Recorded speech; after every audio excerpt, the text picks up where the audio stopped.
Operation सिंदूर के बाद से ही कांग्रेस कुछ अपने ही नेताओं के बयानों में उलझती हुई दिख रही है। पहले कांग्रेस सांसद शशि थरूर द्वारा सेना और सरकार की तारीफ करना कांग्रेस को नागवार गुजरा। उसके बाद उनके ही एक और वरिष्ठ नेता पी चिदम्बरम एक कदम और आगे बढ़ गए हैं। चिदम्बरम ने ऑपरेशन सिंदूर की तारीफ तो की है, साथ ही विपक्षी गठबंधन की एकता पर भी सवाल खड़े कर दिए। क्या है पूरा मामला, इस रिपोर्ट में जान लेते हैं। Want to take on the formidable BJP machinery.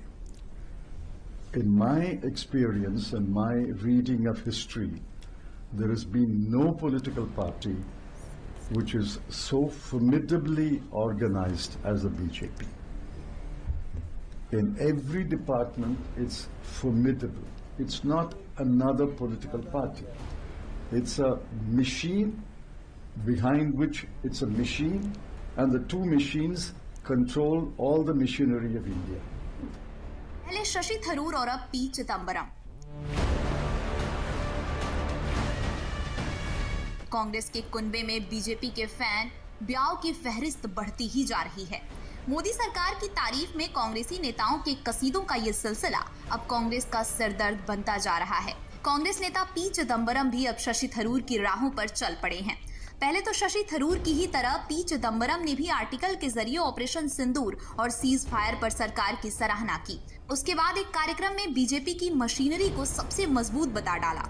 Chidambaram और बीजेपी की मशीनरी की सराहना पर ही नहीं रुके, बल्कि विपक्षी गठबंधन की एकता पर भी सवालिया निशान लगा दिया। The future is not so bright as Mr. Mrityunjay Singh Yadav said. He seemed to feel that the India alliance is still intact. I'm not sure. It's only Salman can answer because he was part of the negotiating team for the India alliance. If the India alliance is totally intact, I'm very, very happy. But it is, it shows it's at the seams, it's frayed. It can be put together. There is still time. ये पहली दफा नहीं है जब विपक्षी गठबंधन पर सवाल खड़े हुए हैं, लेकिन इस बार ये मामला इसलिए गंभीर है कि सवाल कांग्रेस के सबसे वरिष्ठ नेता ने उठाया है, वो भी उस जगह पर जहां विपक्षी गठबंधन का थिंक टैंक मौजूद था। दरअसल चिदम्बरम पूर्व विदेश मंत्री सलमान खुर्शीद और मृत्युंजय सिंह यादव द्वारा लिखे किताब कंटेस्टिंग डेमोक्रेटिक डेफिसिट के विमोचन कार्यक्रम में बोल रहे थे। इस किताब में कांग्रेस की भारत जोड़ो यात्रा से लेकर विपक्षी गठबंधन के गठन तक की सियासी सफरनामा तक का जिक्र है, लेकिन किताब से ज्यादा पी चिदम्बरम का बयान सुर्खियों में आ गया। बीजेपी के लिए मौका था तो उसने चिदम्बरम के बयान का दोनों हाथों से इस्तकबाल किया। देखिए, चिदम्बरम जी जो कांग्रेस के वरिष्ठ नेता है, उन्होंने इंडिया अलायंस और कांग्रेस को एक सच का सामना कराया है, ताकि जो कांग्रेस पार्टी और इंडिया अलायंस दोनों ही जेनजी की भाषा में बोले डिलुलू में है, डिल्यूजन में है, तो उनको जगाने का काम किया है। देखिए, इंडिया अलायंस क्या है? कोई देश के लिए मिशन और विजन के लिए थोड़ी बना है। इनके पास केवल और केवल अपना अपना एम्बिशन है, अपना अपना प्रेम फॉर करप्शन और कमीशन है, मोदी के खिलाफ ऑब्सेशन है और पॉलिटिक्स ऑफ मुस्लिम तुष्टीकरण और डिवीजन है। इनका दरअसल मॉडल है कुश्ती दोस्ती वाला।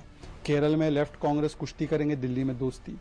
बंगाल में टीएमसी कांग्रेस कुश्ती करेंगे, दिल्ली में दोस्ती। पंजाब में कांग्रेस आप जो है वो कुश्ती करेंगे, दिल्ली में दोस्ती। तो जनता ने ऐसे कुश्ती दोस्ती वाले मॉडल को बार बार नकारा है। ये अलायंस ऑफ कमिटमेंट नहीं है, ये अलायंस ऑफ कन्वीनियंस है, और इसीलिए ये टुकड़े टुकड़े अलायंस हो चुका है। अब देखिए, उद्धव सेना 370 पे जो स्टैंड लेती है या सावरकर जी पर लेती है, क्या राहुल गांधी वो स्टैंड पर है क्या? तो इसका मतलब साफ है कि मौका परस्ती और अवसरवादिता के इमारत पर जो टिका हुआ ये अलायंस है, उसकी जो नींव है वो लगातार डगमगा रही है, और किस प्रकार से ध्वस्त होती जा रही है उसका प्रमाण आज चिदम्बरम जी ने दिया है।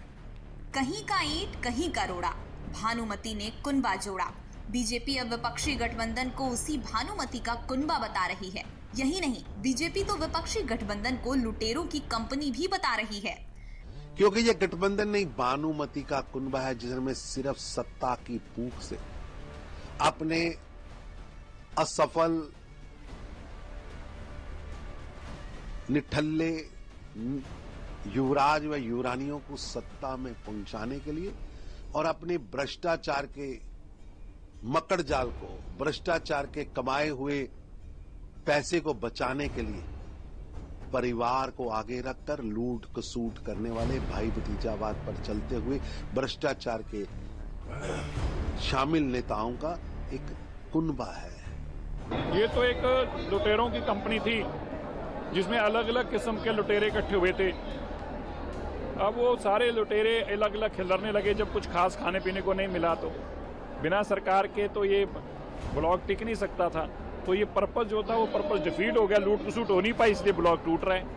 चिदंबरम के बयान के बाद सियासी पारा चढ़ गया है। कांग्रेस ने शशि थरूर के बयान पर कड़ी नाराजगी जाहिर की थी और अब पी चिदंबरम का बयान भी कांग्रेस को नागवार गुजरा है।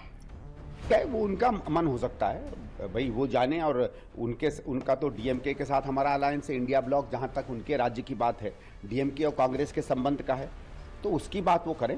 देखो, ये बात बार बार लोग कहते हैं कि क्या इंडिया ब्लॉक अभी है कि नहीं। मैं तो एक ही बात से आपको जवाब देना चाहता हूँ। इंडिया ब्लॉक राष्ट्रीय मुद्दों के लिए बना था। आप देख लीजिए पिछले चुनाव के बाद, एक तो पिछले चुनाव में इंडिया ब्लॉक ने अच्छा किया, आप राष्ट्रीय मुद्दे देख लीजिए। अपने सुपर सीनियर नेता चिदंबरम के बयान के सुझाव पर अमल करने के बजाय कांग्रेस उस पर भी नाराजगी जाहिर कर रही है। ये उसकी सोच और सियासत पर जग जाहिर कर रहा है। लेकिन पी चिदंबरम और शशि थरूर के बयानों ने कांग्रेस की कमजोरी को जरूर उजागर कर दिया है।